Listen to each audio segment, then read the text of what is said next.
lovely people, welcome back to another Story Study Saturday. I'm Sammi and I'm a writer who likes to learn about writing through reading and share what I learn with you. This week I was really not planning on having a video. I thought I was gonna be driving or on the road and not able to edit because that's my computer. But I'm here, so I had to find a book that was like an easy to read contemporary. So this week I'm gonna talk to you about In 5 Years, which I just sort of had on my Kindle already, and I didn't really have to make a decision. I was just like, oh, okay, cool, a contemporary, and then I chose it. It wasn't even on my Goodreads wanna read list, but it was on my Kindle, so I'm not entirely sure how it got there, but here we are. So a quick summary of In 5 Years. Dani is a planner. She knows exactly what life is going to throw at her, and when it's gonna happen, and why.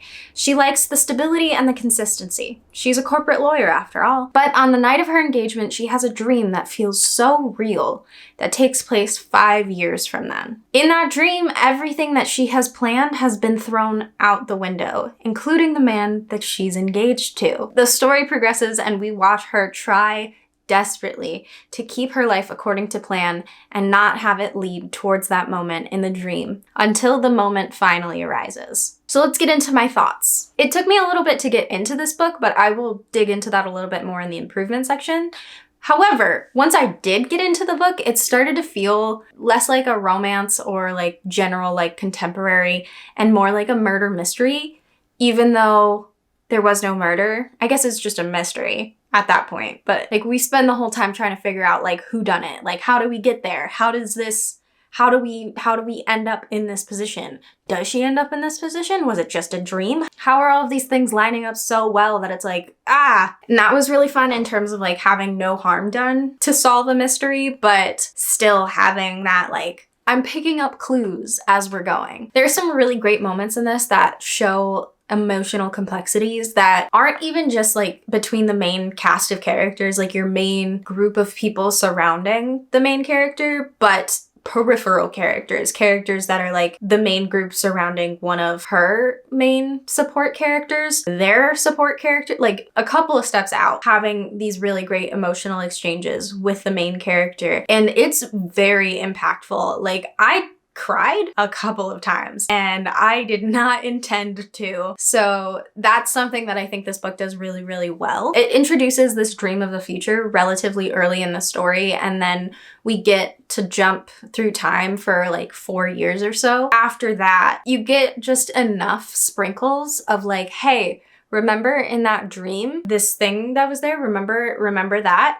And then you're like, oh my gosh, it's happening. And the clues are dropped just often enough that when you get to a point where you're like, oh, okay, it's not gonna happen, something else gets dropped in, and it's just enough to keep you very invested without like overwhelming you, like, here's all of the things that are happening and just bombarding you with them. So it was a really good balance of like, things are going according to her plan.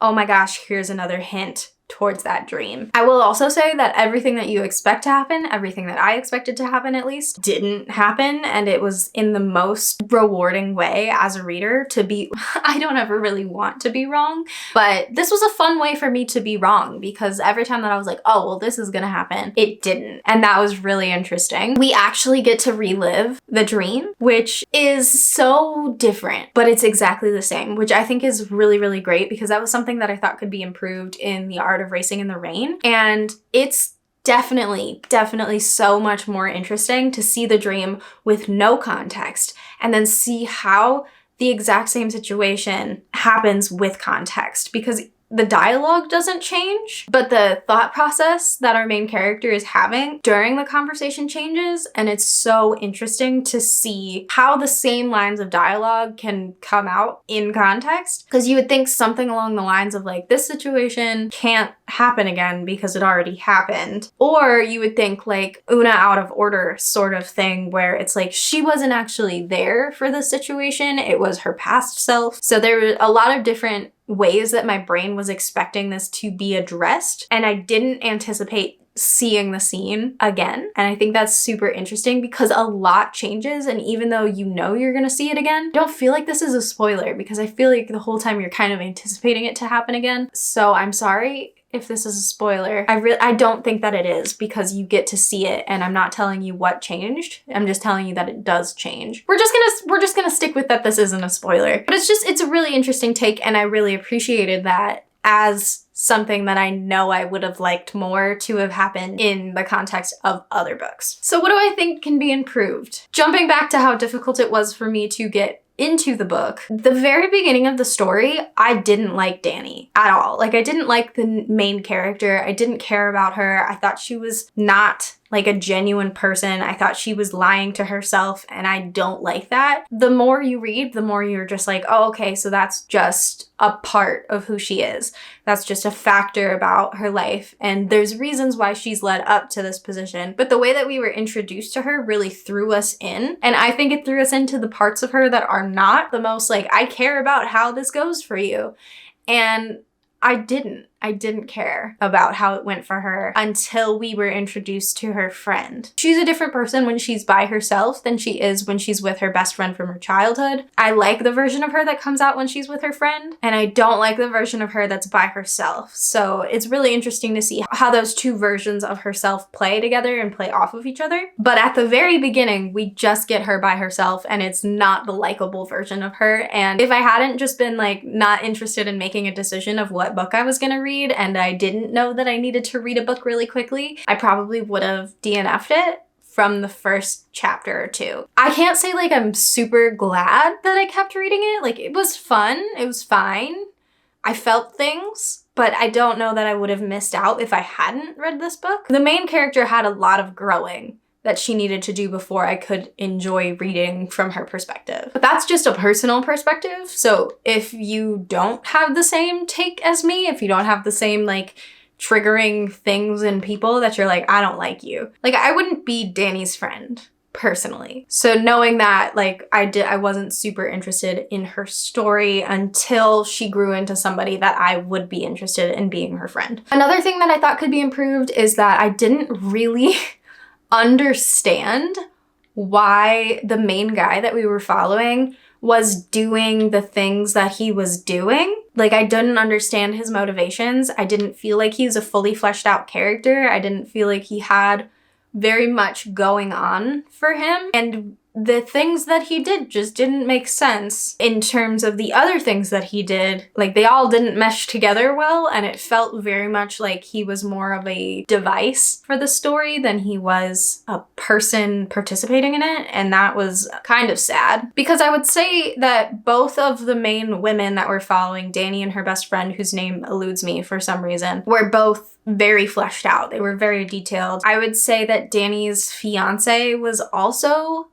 pretty fleshed out. I knew why he was doing what he was doing. I could see his motivations through things, but not as much as the women in the story. And definitely I couldn't see the main guy that we were following. His motivations were just not clear. So I think that the more central peripheral characters could have been fleshed out a lot more to make their actions seem more connected, more real, more motivated and defined. So what can writers learn from this story? I definitely think that this is a really amazing example of showing best friends love, the love between friends and the importance of having love in your friendships and seeing that and experiencing that and not necessarily putting all of your value on romantic love. It also does a really good job of providing just enough twists and turns in the story to keep you really active in it and trying to solve the puzzle. Like, it's a puzzle for sure without having the struggle